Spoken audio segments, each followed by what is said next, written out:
Spawning in the 10 o'clock position, ladies and gentlemen, on merry-go-round. Whoopsie daisy! Sometimes I rally my drones. Nobody saw that. Don't worry about it. Representing my insanity, we have Serral.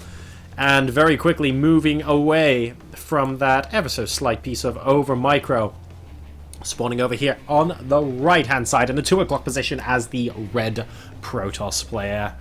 He's playing for Team Red Blood. His name is SpaceMarine.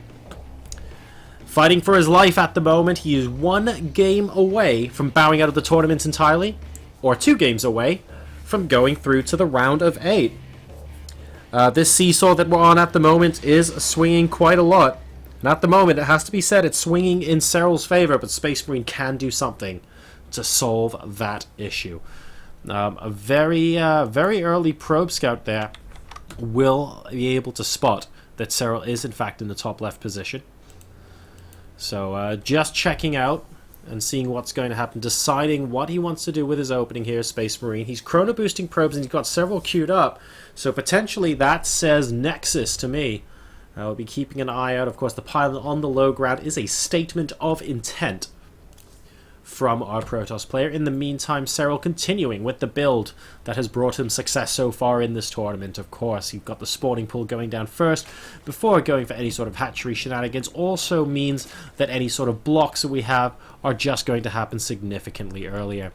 There's the drone coming down. The probe doesn't see it just yet, and it will just get there in time to block the hatchery. So, unfortunately, unable to do so at this time. And the probe doing just enough to block it, actually, and a second drone actually coming out now with a pylon block as well.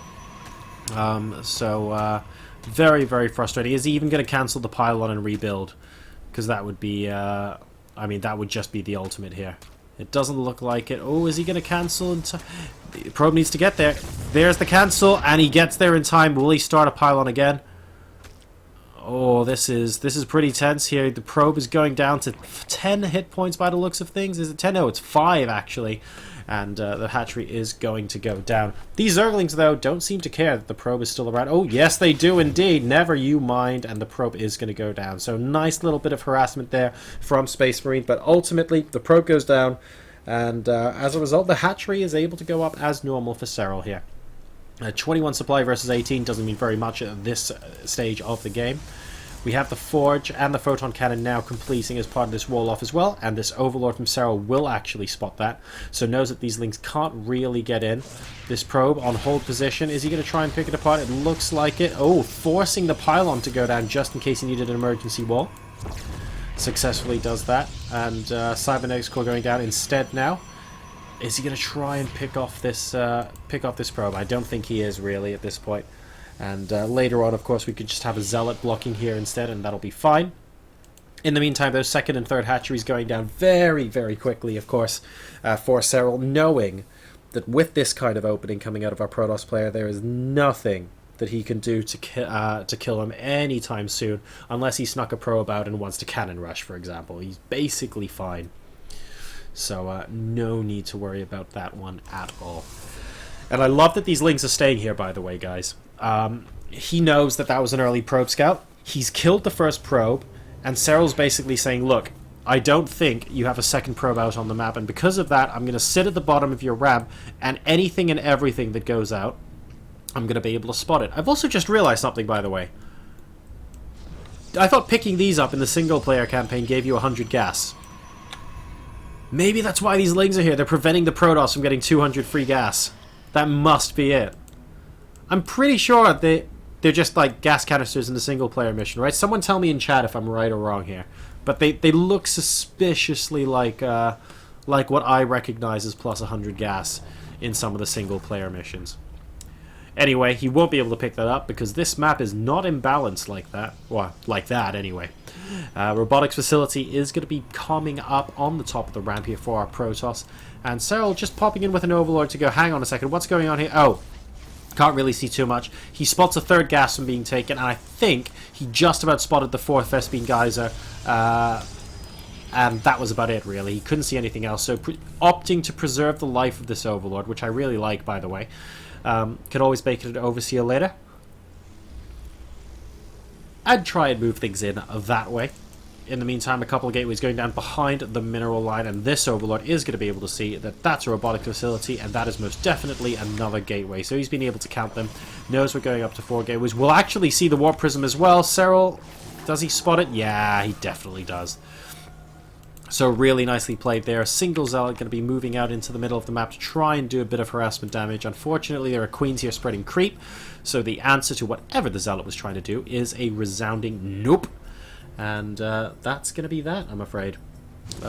Will be able to go to the third location if he felt like it, but opting instead just to run away upon seeing the Queen, which is fair enough.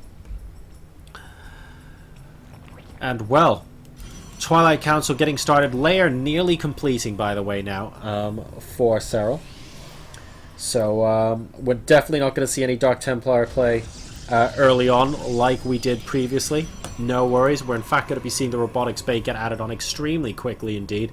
Is this going to be a 2-base all-in here from SpaceMarine? The Warp Prism now warping in Zealots into the mineral line. It looks like one of them doing a great job against the drones, whereas the other ones are just trying to keep the Queen and the Roaches occupied. Successfully taking down the Queen? No, not quite. They're targeting down the drones now, desperately trying to get that. Wow! There's like 12 units here on basically no health, and they just about survive. This Queen on 8 hit points. This drone on 9 hit points. 4 drones have gone down, and the War Prism has survived. So on the whole, I have to say that's pretty well done for SpaceMarine right now. A little bit of War Prism pick up and drop micro against these Roaches, and why not? So many of them are on low health. Whoopsie daisy, that wasn't micro, that was death, unfortunately. And he is going to have to hold tail right now. Another pylon and a bunch of Zealots are going to be harassing the 3rd base location. Now, what have we got here to defend? We have a Queen, eine Queen, and that's about it, unfortunately. 2 Roaches are going to be popping out of that hatch very soon. The War Prism continuing to harass inside the main base, but this troop of Roaches are saying absolutely no to that. Well, here come the Zealots into the mineral line of the 3rd. They do have 2 Roaches to deal with. One of them goes down. Is the second one going to go down as well? Looks like we have units chasing each other here, and the rest of these Zealots are indeed going to bite the bullet. Ooh, managing to pick off 2 extra drones, but nothing more than that, and the Queen actually surviving at the 3rd as well. Observer between the main and natural spots that Serral continuing to make Roaches. Nothing too surprising there. However, what's interesting now is where we go next with the War Prism. Now, Serral's obviously being very, very defensive right now. He's not moving out with a huge army anytime soon. He's going to get this to cancel with this bunch of links, but this does not represent a huge army. It, in fact, represents slight over-ambition, I would say, there from SpaceMarine, because he doesn't have the gateway units he needs. He definitely has the robotics units, and I think those links actually caught a peek at the Colossus as well. So good scouting information gotten there. But really, no additional damage has been done so far. The War Prism kind of just chilling on creep right now, and Serral can see it in plain sight. Doesn't seem to be caring very much. Probably wants to think about picking up one of those Stalkers. There we go. And in the meantime, we're trying to secure the 3rd base, but it's a Colossus, 2 Immortals, and Sentries. We need... Oh my goodness! We needed gateway units, and these Lings are now inside the main base. Now, there is a Colossus here, so Colossus will be able to do a lot of damage, and he should be able to get rid of these fairly quickly. But how annoying is this situation for SpaceMarine? If they even get a pylon or 2 as well, that'll be great. A single Zealot being sent back to try and deal with this. It's 4 Zerglings versus 1 Zealot. It looks like, in the absence of any micro whatsoever from either player, because the unit numbers are so low, the Zealot is going to win out. This guy's got 6 kills. He's feeling pretty boss right now. And in the meantime, however, a 4th base has already gone down for Serral. And this is at the same time the 3rd is getting taken. So Serral doing okay. He's keeping a base ahead at the moment. He started his Spire. So that's going to be really interesting a little bit later on in the game. He started that just behind the mineral line at his natural here. And, well, SpaceMarine is now moving out with a reasonable death ball of an army. Those 2 Colossi don't yet have an answer. But, whoa, the number of Roaches here is ridiculous. We need some good force fields. 4 force fields, kills off the 4th base and says, look, mate, you've got the Roaches, but I have force fields and I don't really care. Which, you know, is a completely fair statement in this scenario. What, though, will these Colossi bring? We've got 3 Colossi and 2 Immortals. Yes, they do a lot of damage, but so many Roaches. You need excellent force fields, a good Guardian Shield. Those force fields are reasonable. And there's an Observer with this army as well, so the Burrow this game isn't going to do nearly as much. And wow, that drone went flying so far. I'm loving the sort of blood and gore graphics here. And we can see these roaches are getting ready for a massive concave here against the Protoss army. Preemptive force fields coming down from SpaceMarine.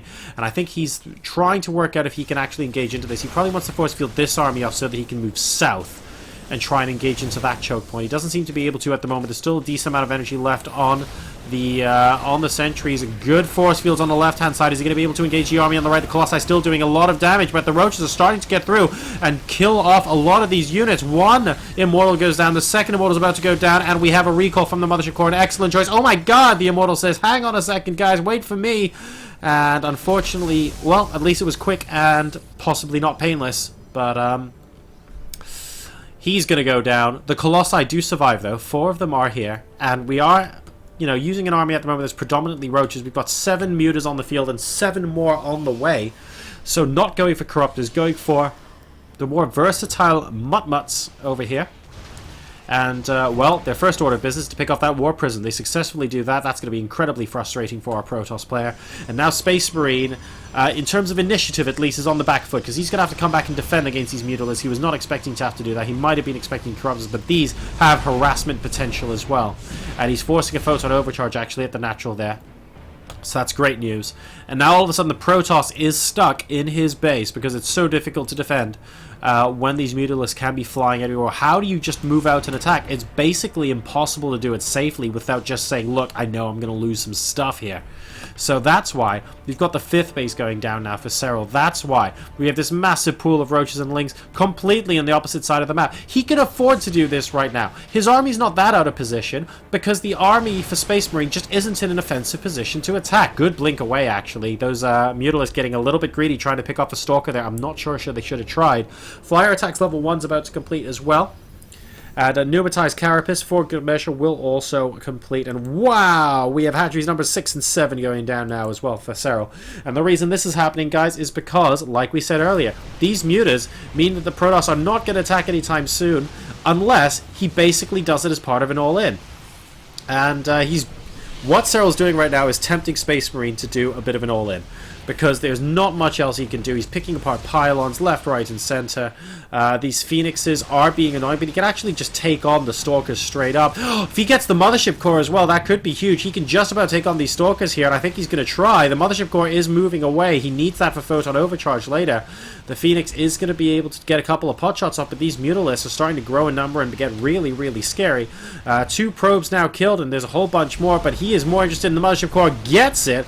Not before Photon Overcharge goes down, though. And he's actually chasing the Stalkers into Photon Overcharge. He doesn't care. Honey Badger mutas, ladies and gentlemen, do not give a drone, is totally what I meant to say there. And it looks like the, well, this Nexus, with Photon Overcharge or not, these Mutilas do not find it that scary. Another attack coming in at the 3rd base. It's going to be too much. My Insanity Serral, ladies and gentlemen, is going to take 2nd place in Group B. And as a result, move in to the final 8 knockout bracket tomorrow.